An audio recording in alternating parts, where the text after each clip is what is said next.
Here we are inside the E-8 in the back, and back in the hellhole. Avionics, oxygen, air cycle machine, I guess. I don't know. It's monstrous. Anyway, I'm gonna go up.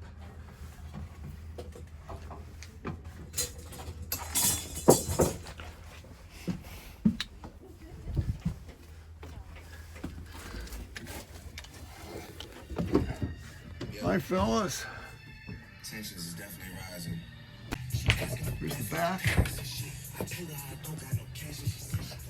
Listening to some rap music. Walk around bottles everywhere.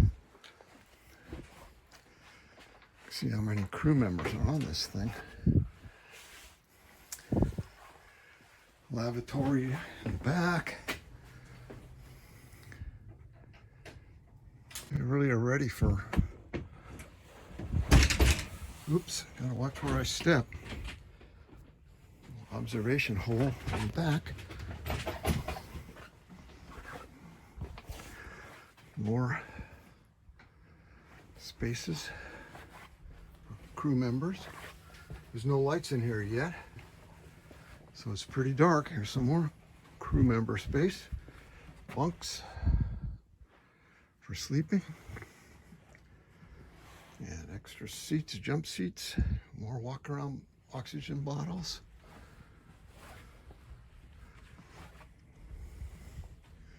This is the galley. Got some paneling. They're getting ready to put the air conditioning ducting in here to be able to heat and cool this airplane. But I'm going to walk around in here while we have the opportunity. Here we are on the flight deck.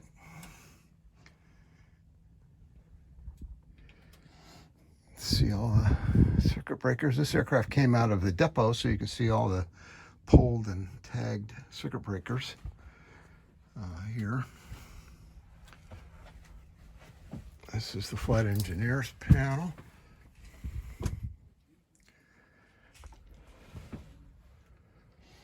And a lot of this I'm not familiar with, but anyway, kind of see some of it. Throttles, again, marked because it came out of the depot, so they had a lot of tagging done on it. Kind of an old-fashioned cockpit here. No liquid crystal displays or anything like that. It's all old-fashioned gauges.